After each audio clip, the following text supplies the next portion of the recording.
Buenas noches, me presento. Mi nombre es Virgilio Portesero, soy el instructor de matemática, transversal matemática. Quisiera saber con ustedes qué han visto de la transversal en todo su proceso de formación. ¿O es primera vez que la vamos a iniciar? ¿Quién toma la palabra?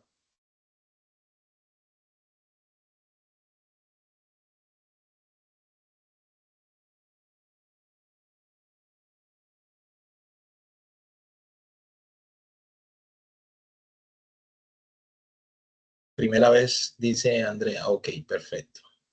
Gracias, Andrea. Bien, entonces, como es primera vez, bueno, nosotros hoy en la primera sesión vamos a hablar un poco de lo que son los conjuntos numéricos. Pero para hablar de estos conjuntos numéricos, yo acostumbro eh, a iniciar siempre con una práctica que que se denomina DBA. Los DBA son los derechos básicos de aprendizaje que debe tener cualquier estudiante en cualquier sector educativo. Entonces, eh, voy a compartir la pantalla con ustedes. Espero que se puedan conectar los tres.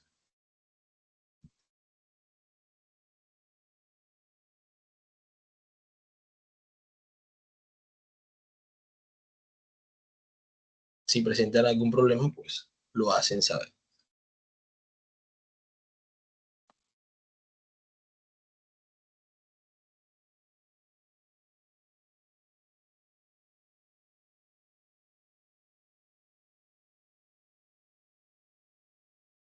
Estos espacios pueden abrir su micrófono e interactuar conmigo.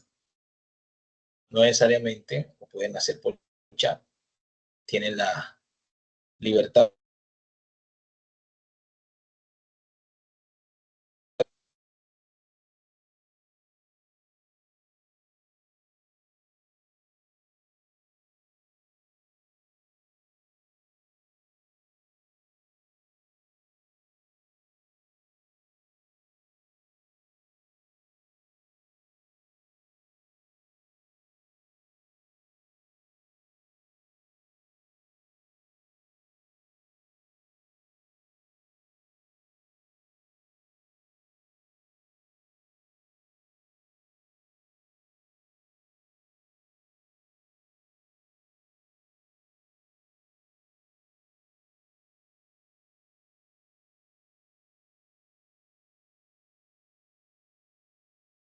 Manito arriba si ven ya mi pantalla.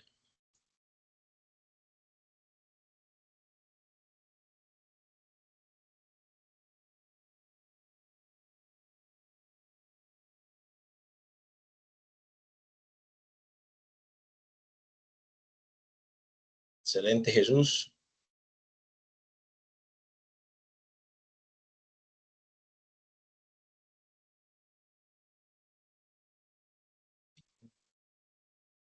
Bueno, okay. Entonces el paso siguiente es conectarnos.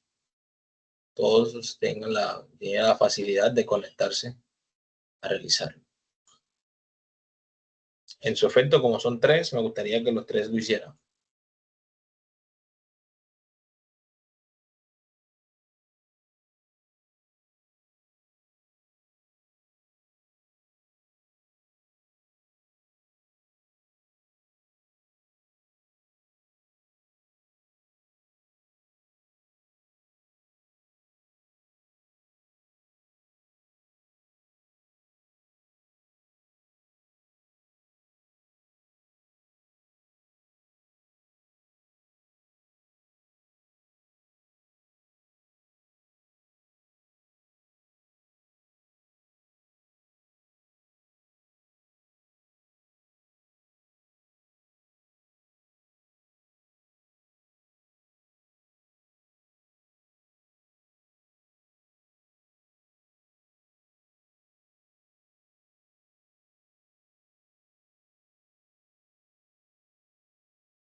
Muy bien, Andrea.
Muy bien. Falta Javier.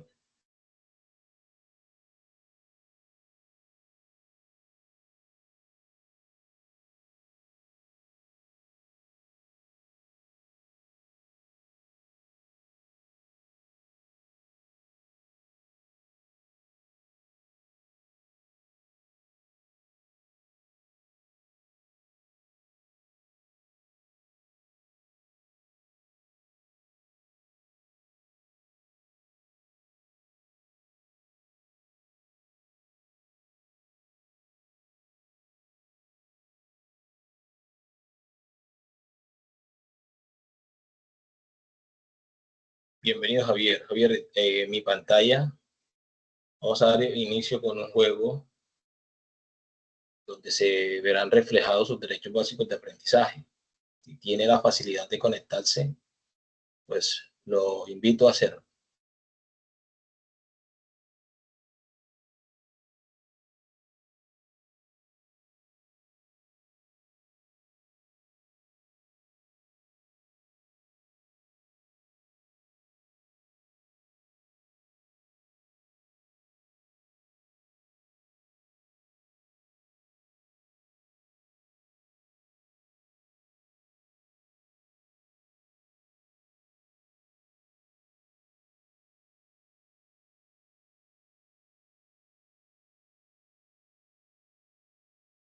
Ok, damos inicio. Voy a apagar por acá.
Oiga bien, felicitaciones a Jesús, a Andrea y a Héctor. Buenas bases, se evidencian buenas bases, entonces digamos que será un poco fácil comprender la siguiente temática. Bueno, bien, sin más preámbulos, ahora sí iniciaremos nuestra clase. Antes de iniciar, ya vimos un poco de lo que son los conjuntos numéricos. Ahora, surge una idea y es según lo que acabamos de ver, ¿cuántos conjuntos numéricos pueden existir? ¿Quién dice yo? ¿Quién sabe esa respuesta?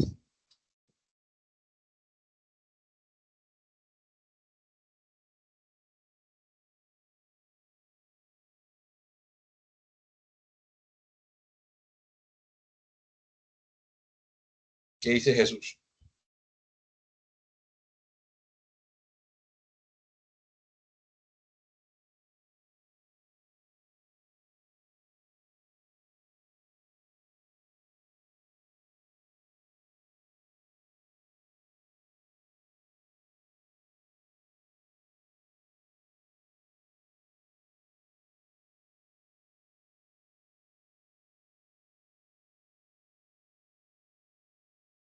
Jesús Martínez dice que 6. Ok. Digamos que en matemática existen múltiples conjuntos de los cuales hay unos principales, que son esos 6 que dice Jesús, que nosotros conocemos, que habitualmente nos han enseñado en la escuela básica y en la universidad, pero cuando vamos al campo grande de las matemáticas, nos damos cuenta que existen múltiples y todo va dependiendo según la definición que uno necesite en las matemáticas. Por ejemplo, existe el conjunto numérico de los residuales de los números en conjunto residual, existen los conjuntos de los números enteros partidos z infinito, existen números complejos. Entonces, eh, como les decía inicialmente, me presento nuevamente. Mi nombre es Virgilio Cortesero Rodríguez, soy matemático, egresado de la Universidad de Cartagena. Tengo aproximadamente 7 años de experiencia en el área de las enseñanzas de las matemáticas, tanto en básica como en educación superior. Hago parte hoy de su proyecto y espero que saquen gran provecho de mis conocimientos en esta disciplina o área del conocimiento. Entonces, bien, vamos a hablar de un nivel básico de las matemáticas, el nivel básico. Y este nivel básico hago referencia a lo que son los conjuntos numéricos, las operaciones aritméticas, que entre ellas pues, vimos algo ahí. Entonces, una de las definiciones muy controversiales en la matemática es la definición de conjunto. Vamos a decir que un conjunto es una colección bien definida, ojo con esa expresión, bien definida, de objetos, donde dichos objetos pueden ser cualquier cosa a la que uno se pueda referir. Por ejemplo, personas, letras, números, etcétera. Ahora, es habitual que uno cuando esté en la vida real escuche, vamos a un conjunto residencial, vive de un conjunto residencial. Un conjunto residencial que es un conjunto donde hay más de 3 casas, ¿sí? Ese es un conjunto residencial. Entonces, esas casas que están ahí son, digamos que los elementos de dicho conjunto. El conjunto se puede llamar, por ejemplo, Buenos Aires. Ese es el nombre del conjunto. En matemáticas, estos conjuntos nosotros los definimos siempre oído, los conjuntos. Los conjuntos, estos se van a definir siempre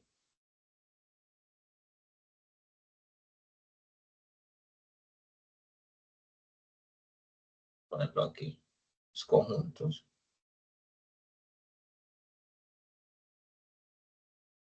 Se definen siempre, ojo, con letras mayúsculas.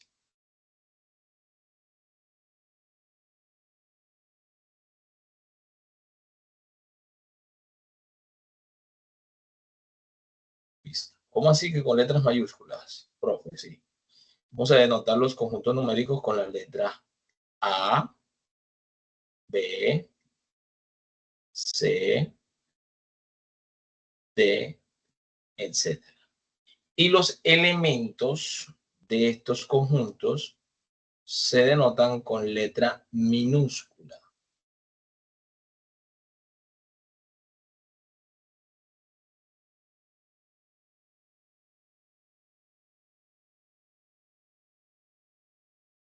Es decir, A, B, C, S, X, Y, Z, entre otros. Entonces, miren que esto es son condiciones, ¿sí? Entonces, para denotar el conjunto, el nombre, mayúscula, y los elementos de él, minúsculos. Por ejemplo, el primer principio, vamos a ver acá. Vamos a conjunto de todas las vocales. A, E, I, O, I. Y vamos a coger un conjunto B.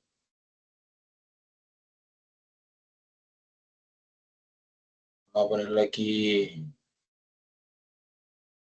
números pares. 2, 4, 6, 8, bla, bla, bla, punto suspensivo. Entonces, bien, ojo, ¿cuál es la condición? O que están bien definidos. Bien, cuando hablemos de que están bien definidos, vamos a hacer, ojo, una característica en específico que tienen esos conjuntos. Y es ahí donde nosotros vamos ya a la inducción de lo que son los conjuntos numéricos. Vamos al caso, por ejemplo, de los conjuntos naturales, el conjunto numérico natural, nuestro primer conjunto numérico.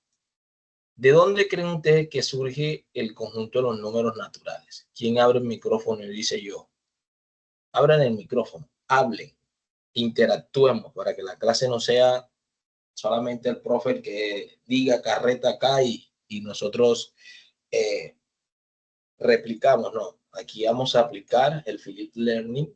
Me gusta mucho esa técnica que manejan en Finlandia, donde el estudiantado también hace e interactúa con lo poco que conoce. Y nosotros, los profes, somos, digamos que los que guiamos, los orientadores. Ya el profe actual de la actualidad ya no debe ser ese supositorio de información, sino más que todo ese, digamos que esa parte central de organizar ideas, ese cerebro que organiza las ideas, para que nuestros aprendices siempre lleven la orientación que traen más estructurada y más enfocada al desarrollo. Entonces, por eso los invito a que abran los micrófonos.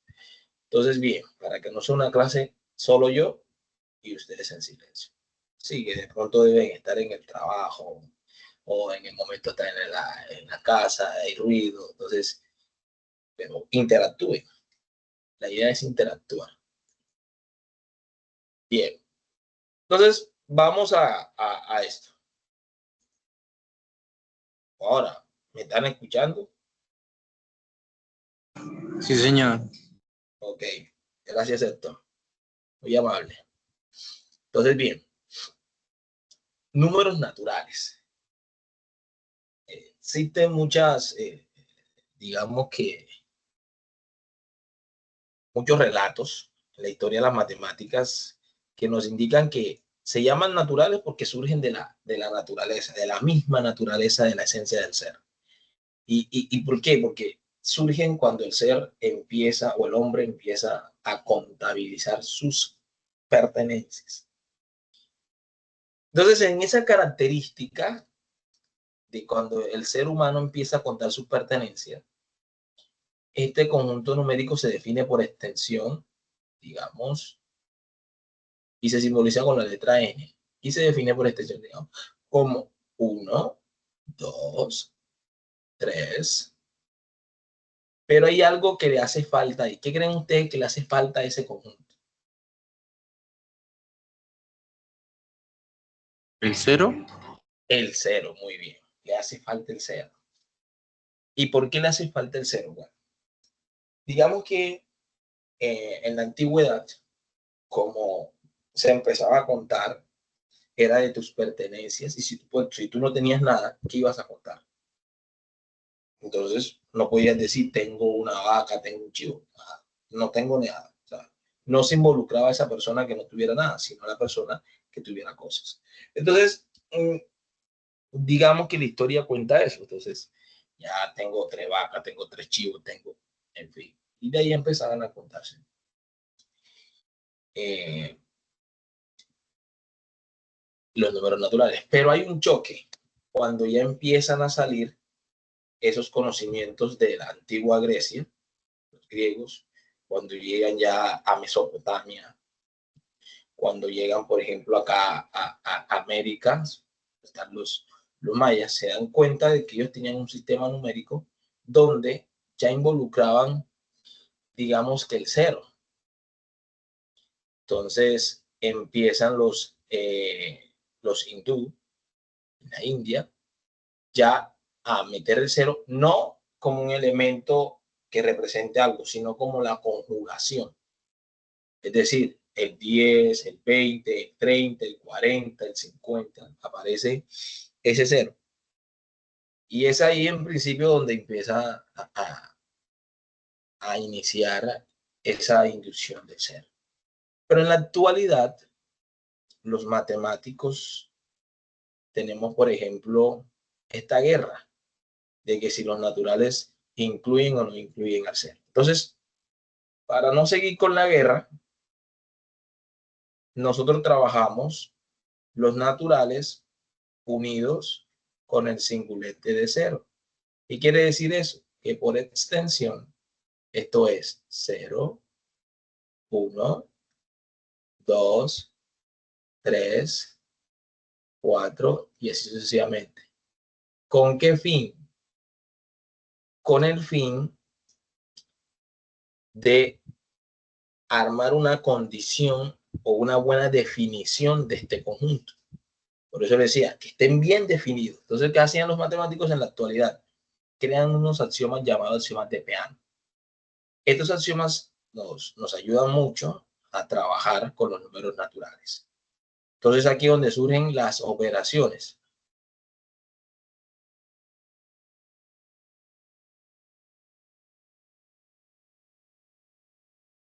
¿Cuáles son ustedes que son las operaciones? Por ejemplo, la clausurativa.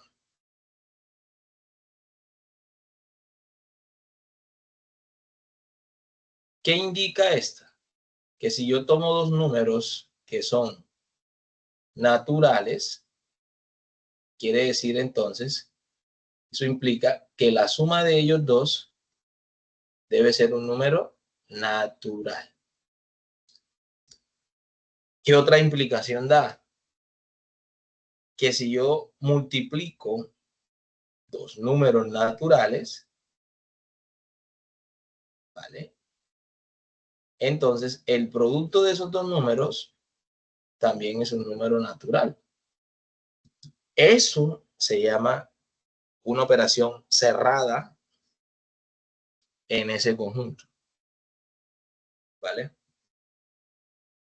Ahora, también existe una que se llama elemento neutro.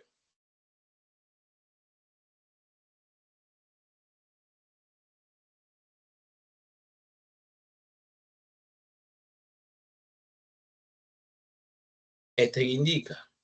Por ejemplo, en la suma es el 0. Todo número natural sumado con el 0 da el mismo ¿qué? El mismo número.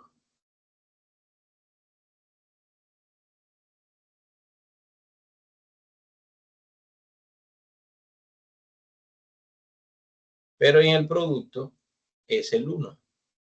Todo número multiplicado por 1 da el mismo número. Y ahí van armándose muchas operaciones. Miren todas esas estructuras, esas propiedades que vienen surgiendo con esa necesidad de ir restaurando o creando muchas cosas. Por ejemplo, vamos a borrar acá.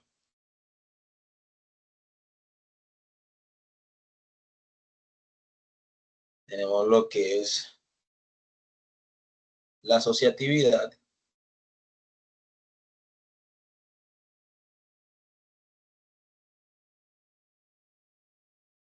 ¿Qué nos indica esto? Que si yo sumo tres números naturales diferentes de cualquier forma, el resultado va a ser el ¿qué? El mismo. Lo mismo para el producto. Si yo multiplico tres números naturales de cualquier forma, su producto me va a dar igual.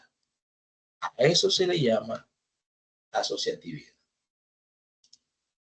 Entonces, bien, esa asociatividad, hay una que es tan interesante y tan importante. La conmutatividad. En la suma, si yo sumo dos números, A más B es lo mismo que decir B más A. Al igual que en el producto. A por B igual a B por A. Miren todo lo que nos enseñan esas operaciones. Es una infinidad de cosas. Ahora, basado ya en estas operaciones, viene algo que me va a dejar en shock. Más adelante, usando esos mismos axiomas, nos damos cuenta que en el conjunto de los números naturales, definido de la siguiente forma, ojo, definido por extensión de la siguiente forma, sin todavía incluir el 0, aquí nos damos cuenta que todo número natural tiene un sucesor. Ojo, el 1, su sucesor del 1, siempre se va a definir como n más 1. ¿Cómo así? Donde n es un número que natural. Entonces, si yo tengo así, si yo digo, bueno, el sucesor de 1 tiene que ser el mismo número sumado una unidad. 1 más 1, 2. Indica que el sucesor de 1 es 2. Y así sucesivamente. ¿Cuál es el sucesor de 2? Es 2 más 1. Es decir, 3. Entonces, cuando estamos hablando de estos sucesores, surge algo muy importante. Que también nos damos cuenta que todos los elementos, excepto uno, en esa forma en cómo está definido los números naturales, tienen antecesor. ¿Qué es el antecesor? Restarle una unidad. El sucesor le sumo al antecesor de resto. Entonces, ¿cuál es ese número? El 1. En este conjunto, ojo, estoy hablando de este conjunto tal cual como está definido. Así. En este conjunto, el 1 no tiene antecesor.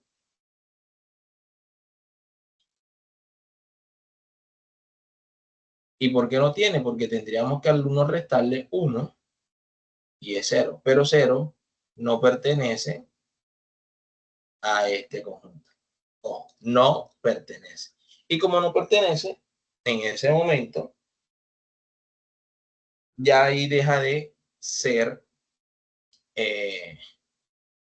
un número natural, por ende el 1 no tiene. Pero cuando ya lo unimos con el 0, el 1 sí tiene antecesor. Entonces eso mira las ayudas que nos proporcionan esas propiedades.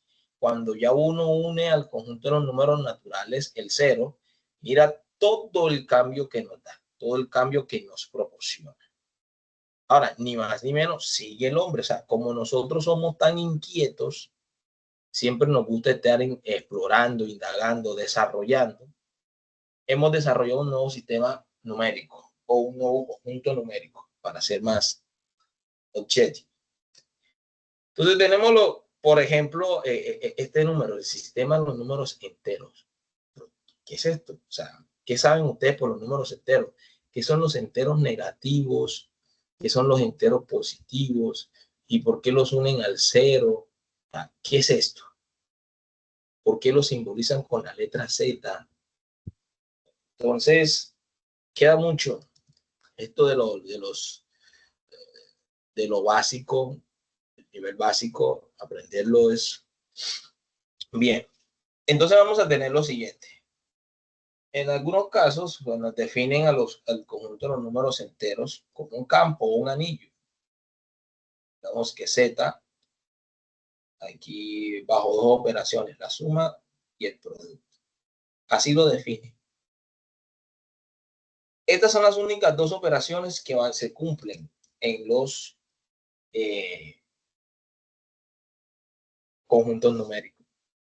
¿Cuáles son las otras? Las otras son unas suboperaciones, surgen de estas dos básicas.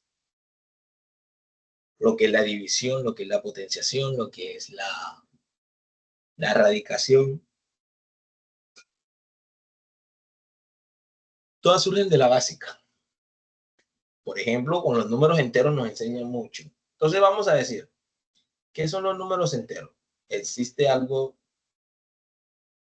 llamado recta numérica. Yo sé que muchos de ustedes la conocen. Esa recta numérica siempre tenemos un punto de origen llamado 0.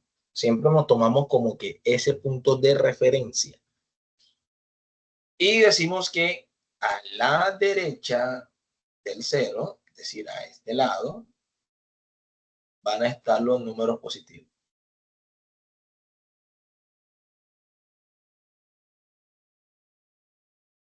Y vamos a decir que a la izquierda del 0 se van a ubicar los números negativos.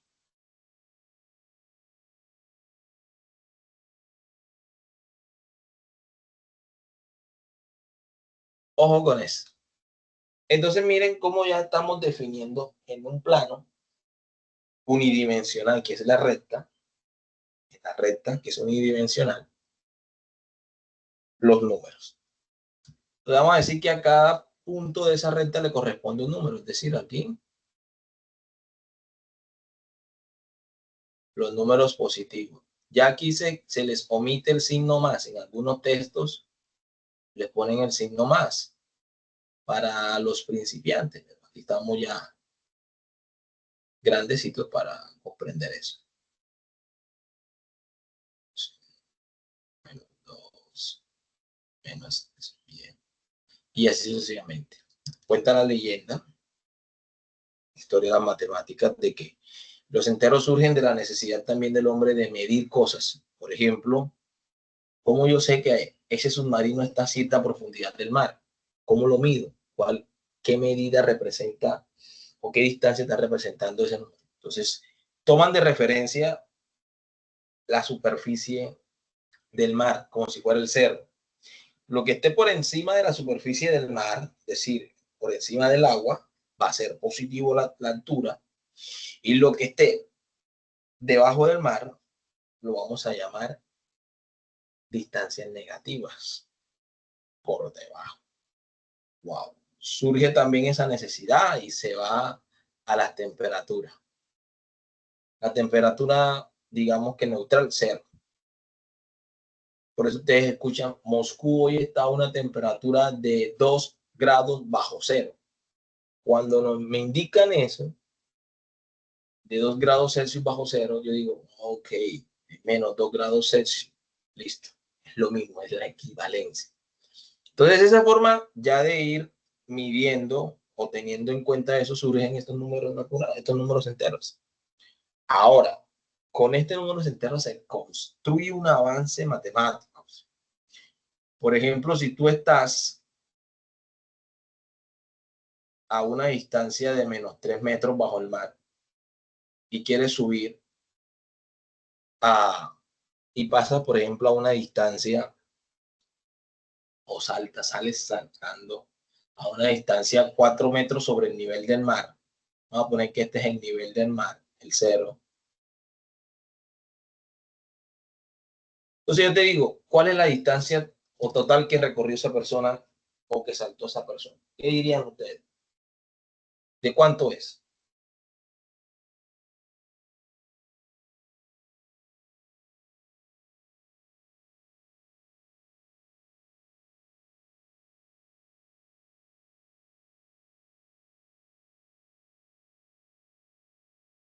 ¿De cuánto sería? ¿Ni idea? ¿Quién dice yo? ¿O es que lo que estoy hablando no lo están comprendiendo? Dígame, dígame. Porque si tengo que ser más claro, me dicen.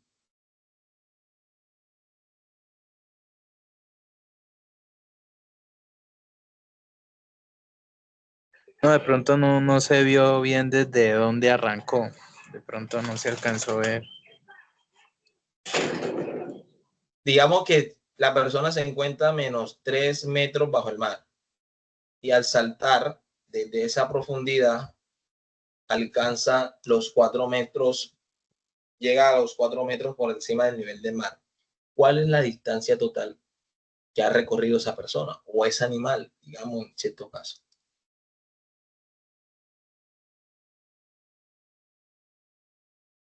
Para mí serían 7 metros. ¿Para quién más?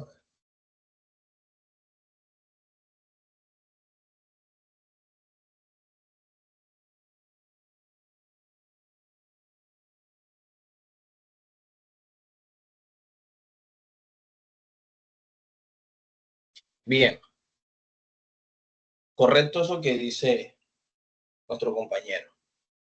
Sería 7 metros. ¿Eh? Se cuentan, como está subiendo, digamos que esa distancia es un valor siempre positivo, no va a ser nunca negativo. Entonces, para entender eso, vamos a entender algo, una definición corta y pequeña que se llama valor absoluto. Y de aquí se empieza a construir una historia con los números.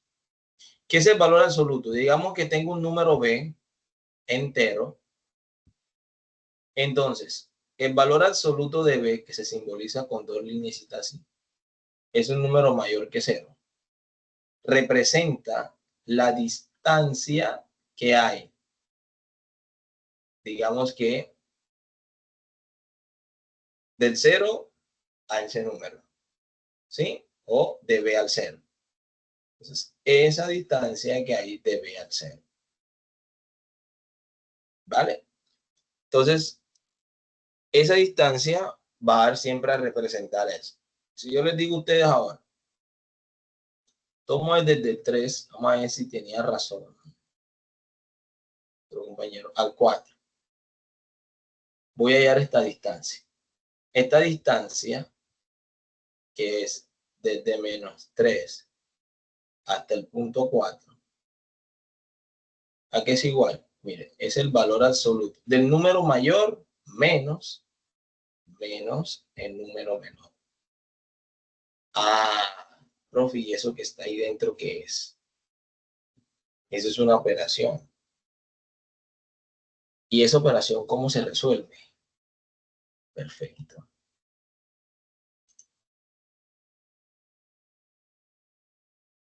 Vamos a dejarla ahí. La definición de valor absoluto.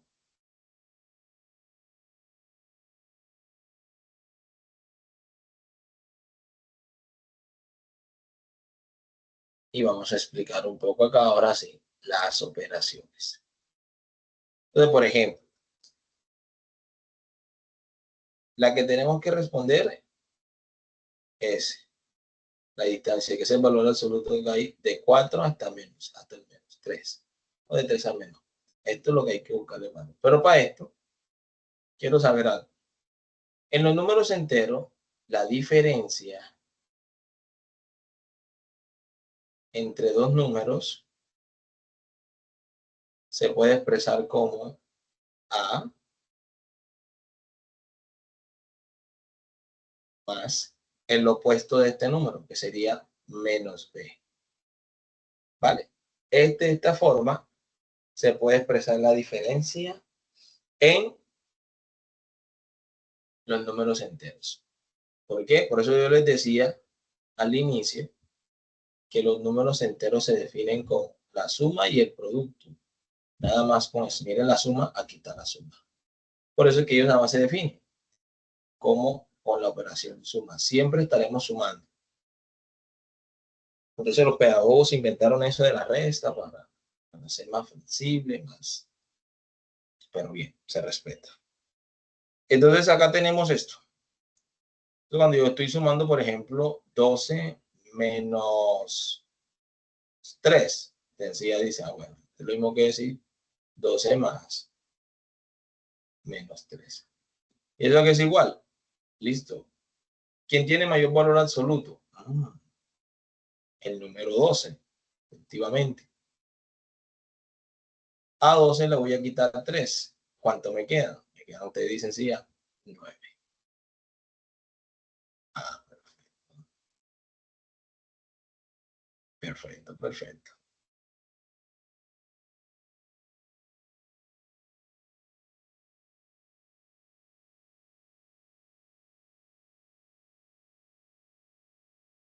Entonces ahora surge algo. Leyes de los signos.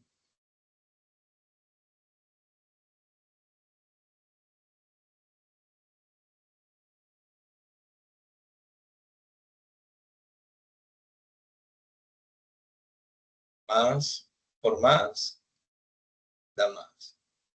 Menos por menos da más. Más por menos da menos. Y menos por más da menos. Signos opuestos se restan. Signos iguales. Signos opuestos da negativo. Signos iguales da positivo. Tenemos esto acá. Ahora vamos a resolver nuestra distancia para ver si nuestro compañero tenía la razón. Ahora, menos por menos da más, esto es lo mismo que decir 4 más 3. ¿Y qué es 4 más 3? 7. ¿Y qué es el valor absoluto de 7? El mismo número 7. Entonces la distancia eran 7 metros. ¿Correcto? Entonces miren todo lo que surge con el valor absoluto. Entonces quiere decir que a pesar, digamos, de que yo diga, por ejemplo, la distancia que tiene un barco que está a menos, yo digo, el mayor, digamos,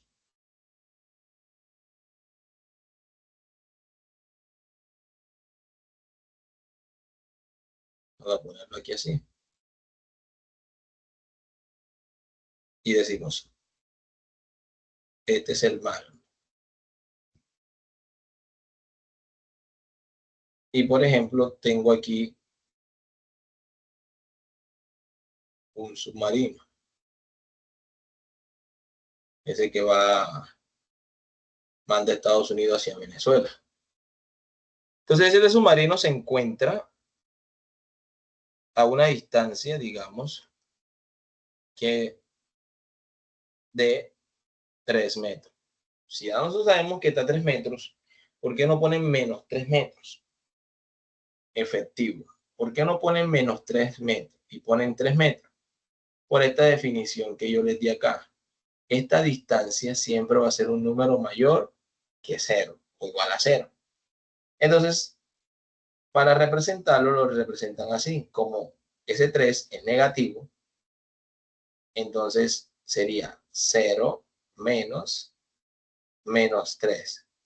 Y ese valor absoluto es el mismo de decir valor absoluto de 3 y esto es 3. Por eso es que los que están leyendo esas distancias dicen eso. Dicen, bueno, está a 3 metros de profundidad. Y utilizan la palabra profundidad para indicar que ese número está en función negativa, pero que como por definición, la distancia, que es una métrica en los números enteros, en los números reales, nunca es negativa. Miren todo lo bonito que es esto. Ahora,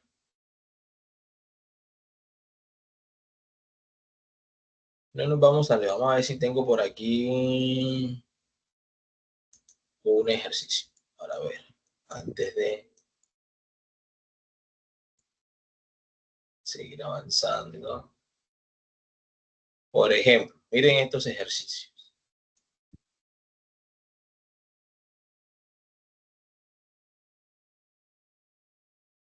Dice, léame al favor Jesús y me lee el primer ejercicio.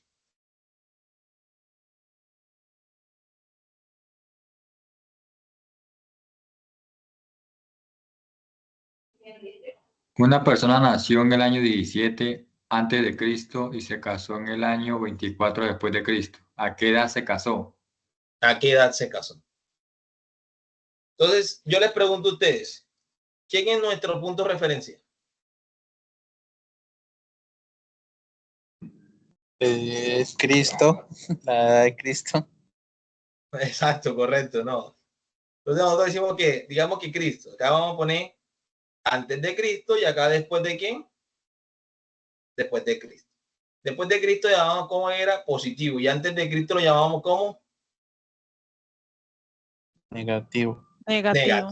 Muy bien. Entonces, digamos que acá se encuentra menos 17, nació en el año 17, en el año menos 17 antes de Cristo, lo podemos llevar así. Y ya se casó acá en el 24 después de Cristo. Entonces, vamos a hallar el tiempo transcurrido. Es una métrica. Tiene que ser positivo. Entonces, 24 menos el número menor, que es menos 17 en este caso. Esta métrica debe ser mayor o igual que 0. Ahora, diga que es igual. Sería 24 más 17. ¿Cuánto es 24 más 17? 41. 41. Muy bien. Valor absoluto de 41, mayor o igual que 0. Y aquí me toca que esto es 41. Y el 41 es un número mayor que 0. Entonces, miren, ¿a qué edad se casó el personal? A los 41 años. Entonces, sí me doy a entender por qué el valor absoluto, esos números enteros fueron muy, digamos que rompieron en su momento el desarrollo científico o la aritmética en ese entonces, yo me imagino. Esos matemáticos allá disfrutando de ese avance. Entonces, bien, sigamos, vamos con otro. Vamos con Angie. Angie, léenos el siguiente.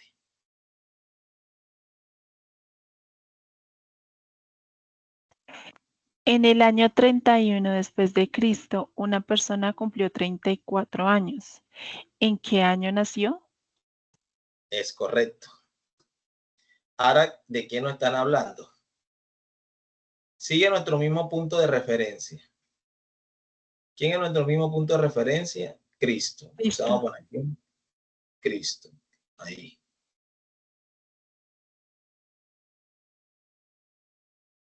Entonces, primero, digamos que una persona cumplió 24, ¿el 31 qué?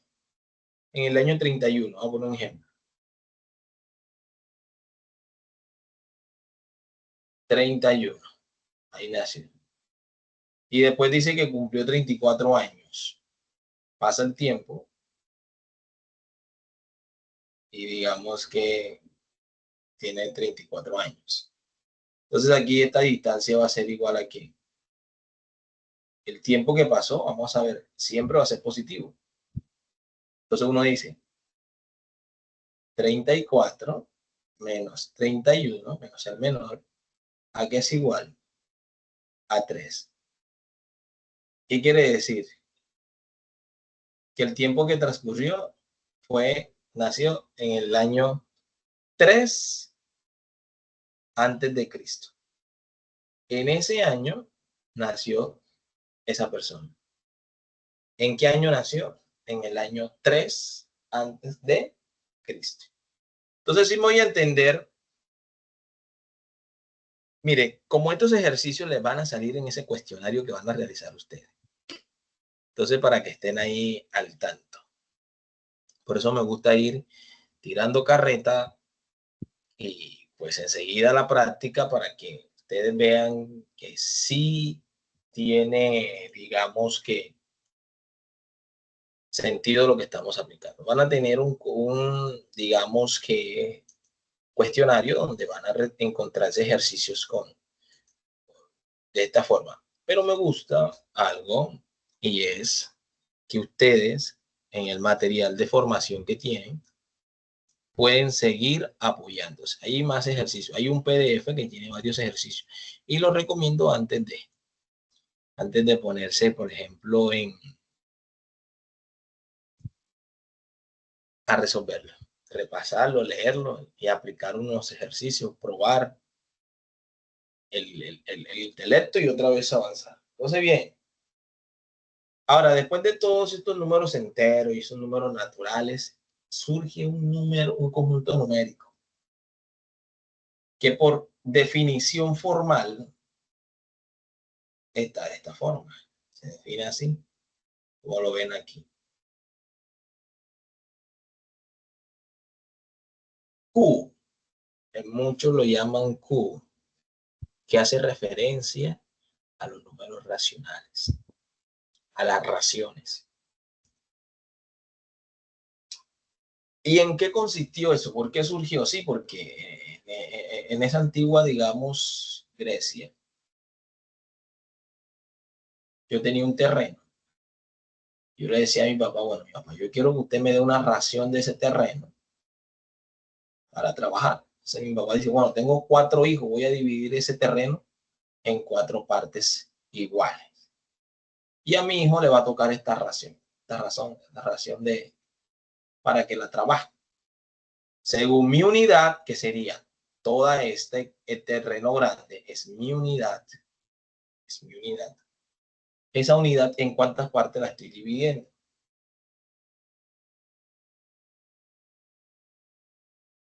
¿La estoy dividiendo en cuánto? En 4 partes.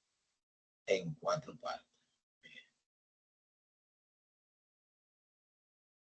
Entonces yo estoy dividiendo ese terreno en 4 partes. Entonces usted dice, bueno, de esta parte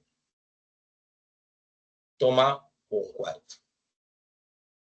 Es decir, que cada hijo va a tener un cuarto de esa parte del terreno. El hijo mayor, el hijo menor. Bien. Eso cuando lo reparten de forma equitativa. Ahora, digamos que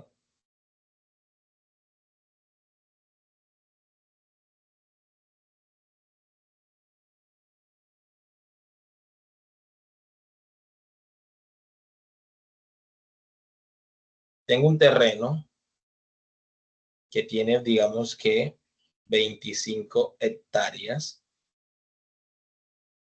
y lo voy a dividir en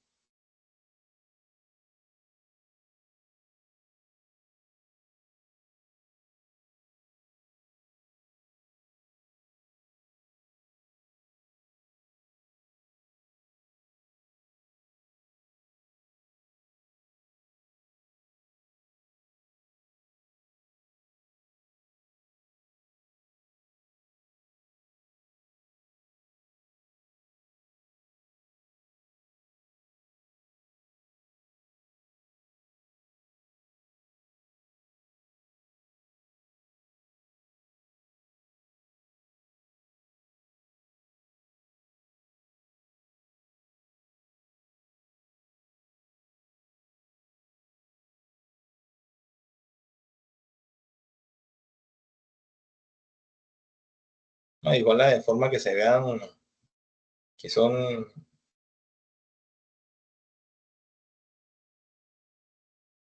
Supongamos que son iguales.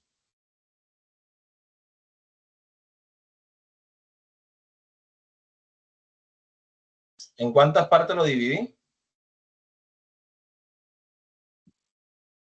En 6. En 6, muy bien.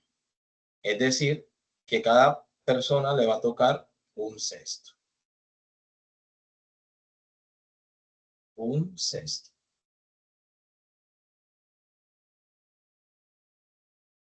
Ojo, mire cómo se lee el número.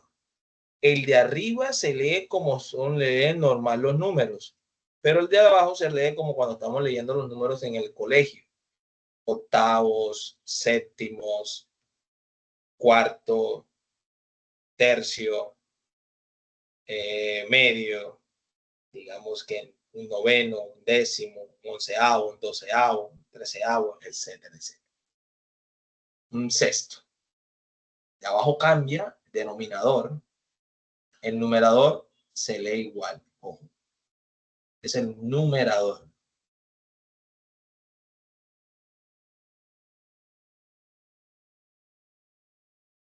Y este que está aquí es el denominador.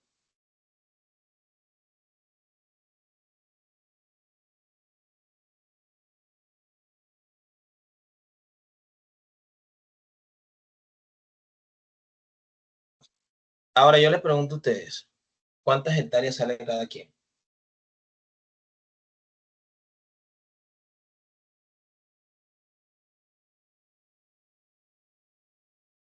Tengo 25 hectáreas. Quiero saber a cuántas hectáreas sale cada persona.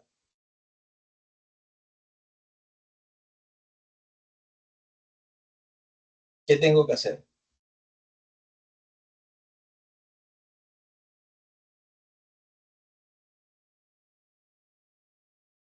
¿Dividirlos, profe? Dividirlos. ¿Dividir qué? El área total, ¿cierto? Entre las El área partes. total. Ujú. Perfecto. Mire que ya habla, Andrea habla de división, pero los Q también son un cuerpo y se definen solamente con la suma y el producto. Ella dice, profe, tengo que dividirlo. Acá lo que uno hace es tomar un sexto y lo multiplica por 25. ¿Qué estoy haciendo? Multiplicando. Pero cuando voy a desarrollar esta multiplicación, tengo que dividir el 25 en 6 partes. Y de aquí es donde surge, mire, la palabra división.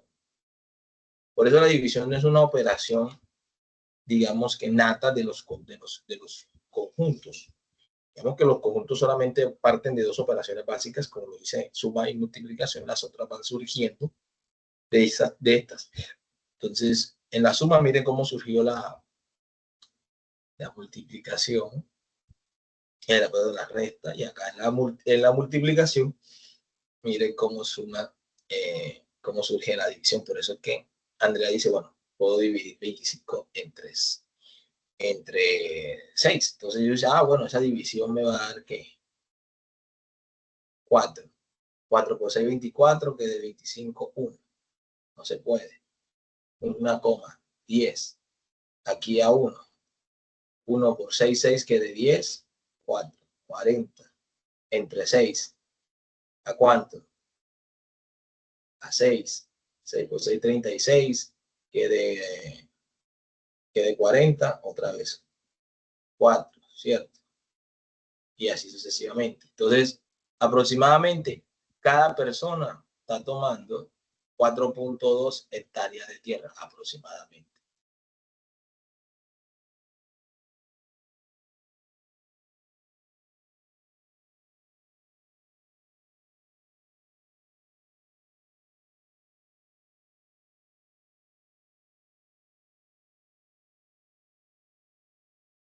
¿Cierto?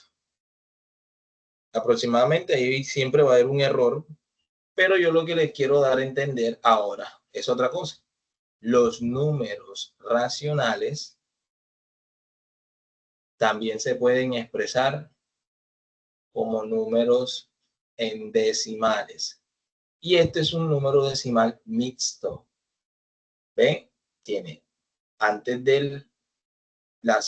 después de la coma, el siguiente número, vemos que sigue un número que es periódico, es decir, que se repite. Entonces, miren cómo yo puedo representar ahora los números, digamos que los números racionales. También lo puedo representar como un número decimal. Entonces, todo esto es una representación nata de los números racionales, basado en sus operaciones, que son las operaciones básicas que le di al inicio. Suma, multiplicación. Se cumple lo mismo, la clausura, todo.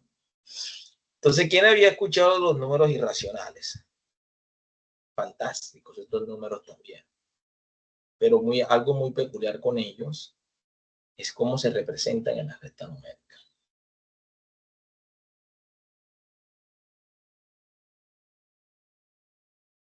El conjunto de los números racionales irracionales, que se puede escribir como no racionales, son los siguientes. Decimos que A es un número irracional si y solo si A no se puede expresar de la forma P sobre Q, donde P sobre Q es un número racional. Por ejemplo, no creo, y esto se lo dejo por ahí como para que la intenten, demostrar que raíz de 2 se puede expresar de la forma P sobre Q. Eso va a ser, no es posible. No es posible. O sea, la demostración va a llegar a que no es posible.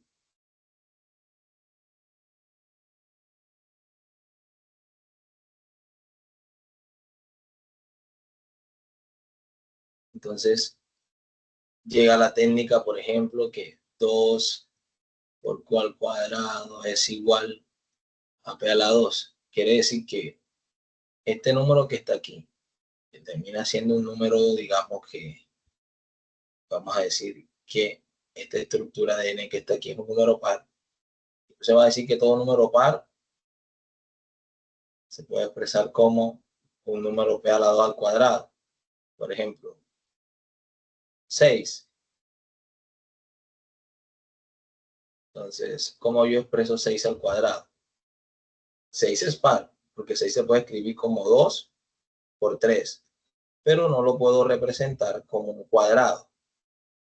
Ojo, no lo puedo presentar como un cuadrado. Para representarlo como un cuadrado, recuerden que los lados deben ser aquí. L por L, es decir, L al cuadrado, tienen que ser lo mismo. Y yo no puedo representar 6 al cuadrado. Entonces, ahí se cae esa definición intuitiva de lo que, porque un número irracional no se puede escribir. Entonces, por eso se llaman irracionales, ¿vale? Entonces, bien, ya tenemos todo eso, tenemos toda esta información. Los números irracionales, por ejemplo, el número pi es un número, digamos que es irracional, pero en realidad es trascendental. Es decir, pi no tiene decimales exactos. Además, sus decimales no tienen una secuencia. Es decir, que se repitan después de cierto. No. Entonces, por ejemplo, tengo una circunferencia R. La longitud de esta circunferencia, digamos que la longitud es 2 veces pi por el radio. ¿Cierto? Ahora, el diámetro de esto es 2 veces el radio. Ahora, la relación entre, o la razón entre la longitud de una circunferencia y su diámetro, siempre nos va a dar aproximadamente el número pi. Si ustedes toman, por ejemplo, una llanta de un carro, miren que tiene, digamos que, ahí tengo la llanta de un carro.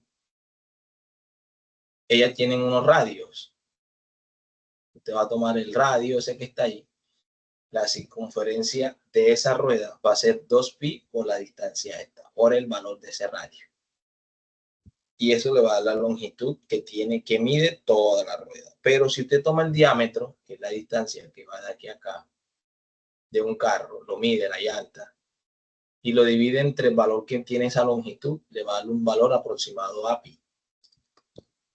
Lo pueden hacer algún día que tengan por ahí, cojan una bicicleta, la miden alrededor, el valor con una cuerda, la ponen en 1 metro y dicen, bueno, tiene, qué sé yo, 1.6 metros.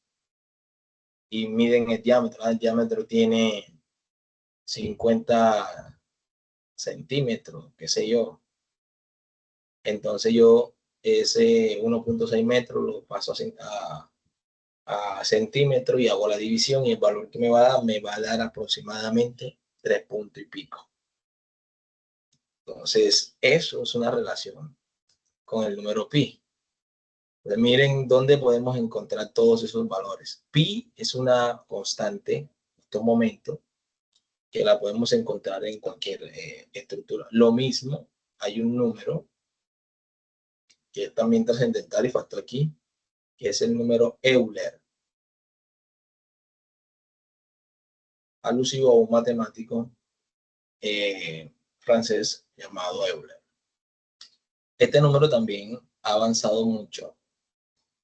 Digamos que esto es una identidad, la identidad de Euler es coseno de teta más i igual seno de teta. Miren, esta identidad con números que son irracionales. Entonces miren toda la estructura que han tenido todos estos conjuntos para complementar el conjunto que en la actualidad estamos nosotros trabajando, que es el conjunto de los números reales. Ese conjunto de los números reales es la unión de los racionales y de los irracionales. Algo parecido así, vamos a hacer así.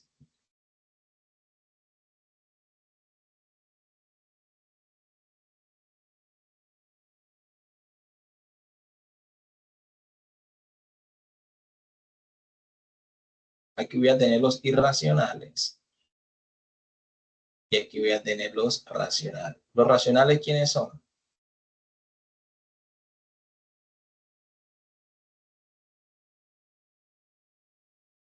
Los enteros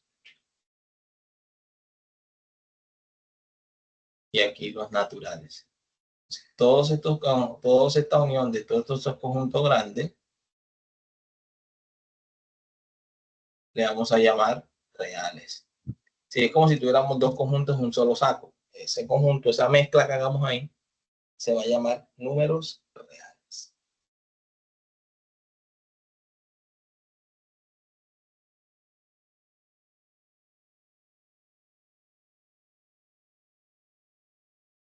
Se bien, hasta ahí. ¿Quién tiene una duda? Comentario. Bien. Entonces, como no hay duda, en comentarios pasamos acá. Miren esta definición, razón. ¿Qué es una razón? Aparte de filosofía, ¿qué es la razón? ¿Qué me dice Andrea?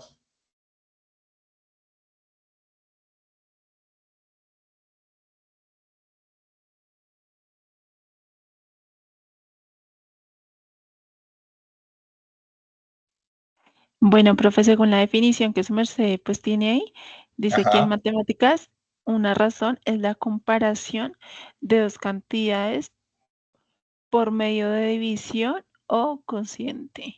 Muy La bien. razón entre A y B, cuando B es un número distinto de 0, se escribe A, AB y se lee A es AB. Consideremos esto. Vamos un carro metido, lleva una velocidad, U, vector velocidad, en una carretera abierta, destapada, ¿cierto? Para llegar a una ciudad, vamos a llamar esa ciudad X, ¿cierto? No, no voy a llamarla X, más una ciudad Y, para no comprometer las variables. Voy a llamar una ciudad A, ¿cierto? Entonces vamos a hacer, ese móvil va a cierta velocidad, tiene que llegar allá. Entonces, para llegar allá, de aquí donde él se encuentra acá hay un desplazamiento, ¿cierto? Ese desplazamiento uno lo llama X, ¿cierto? Pero en realidad un desplazamiento, una distancia positiva. Pero también va a relación en un tiempo que se debe echar. ¿Cuánto tiempo se echa? Tiempo T. Ahora, ¿qué es la velocidad? La velocidad, que es diferente a la rapidez. La rapidez es el módulo de la velocidad. Entonces, tenemos acá la velocidad de ese carro es la razón entre la distancia dividido por el tiempo. Es decir, es esa razón. Entonces, la velocidad que es la distancia al tiempo. ¿Sí? Entonces, esto que está aquí es lo que uno llama razón. ¿Sí? Ahora, cuando estamos en ese mismo, quiero hallar la aceleración del móvil. La aceleración va a ser la velocidad, ¿cierto? Sobre el tiempo. Pero, ¿qué es la velocidad? La velocidad es X sobre el tiempo. Entonces, oído con esto, se va a hacer el desplazamiento sobre el tiempo al cuadrado. Se miren cómo va todo cambiando. También es una forma de escribirla. Entonces, todo eso que está ahí, todos esos cocientes que están ahí, digamos que se llaman razones. Ahora, si yo les digo a ustedes, vamos a borrar aquí. Yo les digo a ustedes, vamos a irnos al viaje un poquito más elevado. Por ejemplo,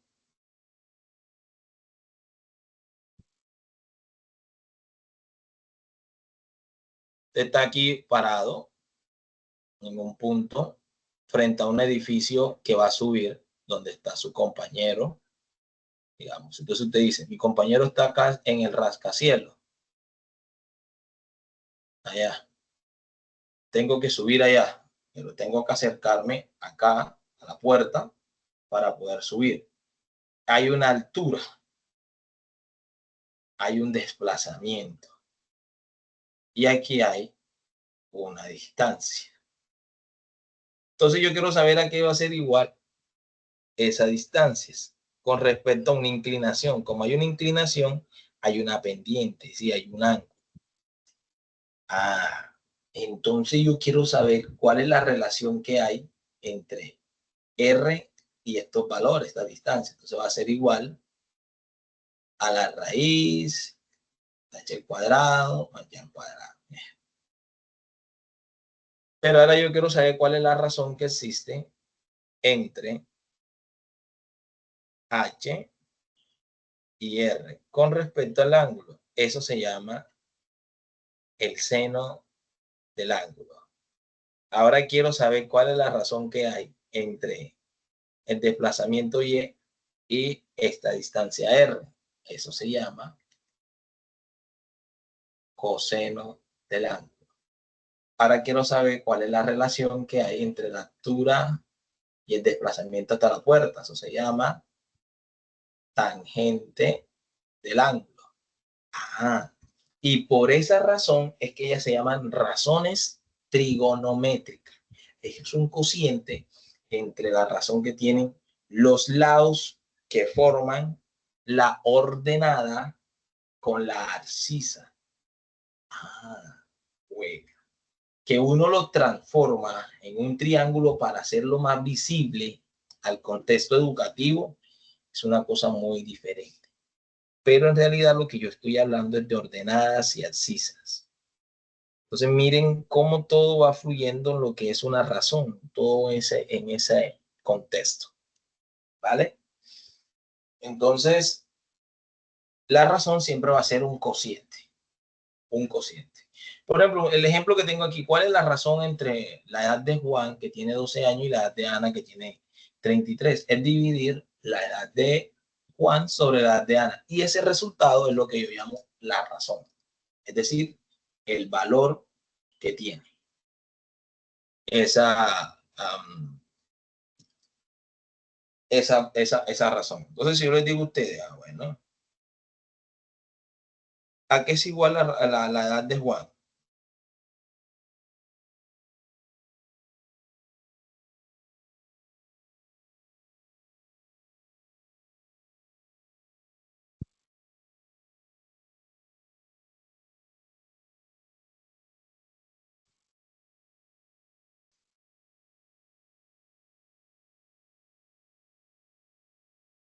Entonces, bien, mire, entonces acá nosotros podemos decir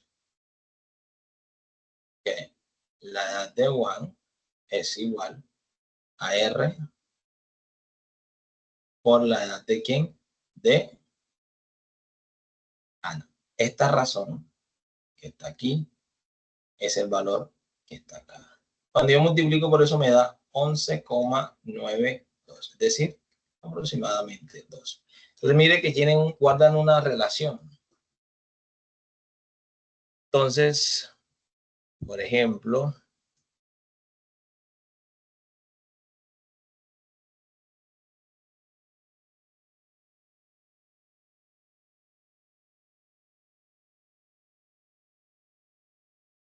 hablamos ahora de lo que es proporción. La proporción, ¿qué es? Es la igualdad de dos razones. ¿Cómo se leen? Ojo, A y B se van a llamar extremos, C y D se van a denominar medios. Entonces nosotros decimos que el producto cruzado entre ellos, por ejemplo, para resolverla, hacemos el producto cruzado entre ellos. ¿Y qué tengo? Por ejemplo, en este ejemplo, calcular el término desconocido, que es lo mismo que decir 4 por 60 dividido entre 10 igual a 20. ¿Cuánto da eso? Da 24. Es decir, que el término desconocido es igual a 24. Entonces, si yo pongo 4 es a 10, como 24 es a 60. Ellos deben tener la misma razón. Para poder ser una proporción, deben tener la misma razón. ¿Cuánto es 4 entre 10? 0.4. 24 entre 60 también es 0.4. Entonces, miren, esa es la razón. Por ende, es una proporción. La igualdad de dos razones. Ojo, la igualdad de dos razones. Entonces, cuando hablamos de eso, pues ya estamos nosotros involucrando lo que es. Bueno, chicos, con esto, digamos que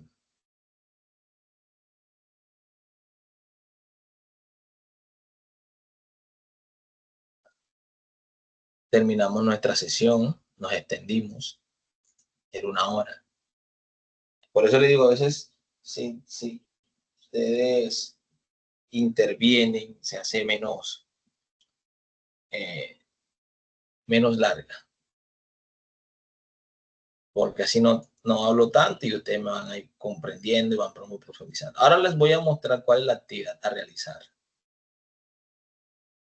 Y también les voy a dar una información a contrarreloj. Y digo que a contrarreloj porque de pronto no alcancemos a dar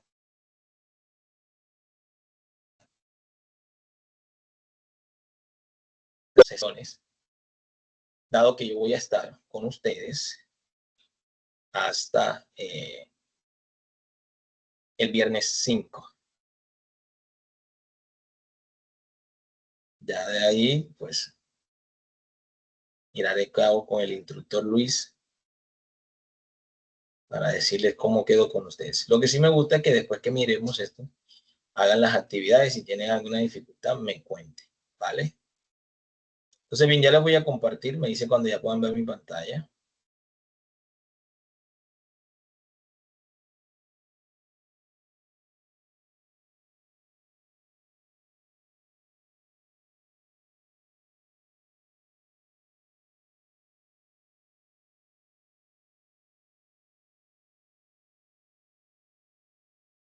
Ya, profe.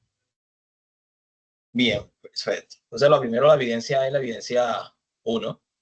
Cuando ustedes ya la tienen con GA1. En esta evidencia, que es el cuestionario de procedimientos aritméticos, como se llama esta clase, ustedes van a desarrollar, ojo, esta evidencia, que es un cuestionario.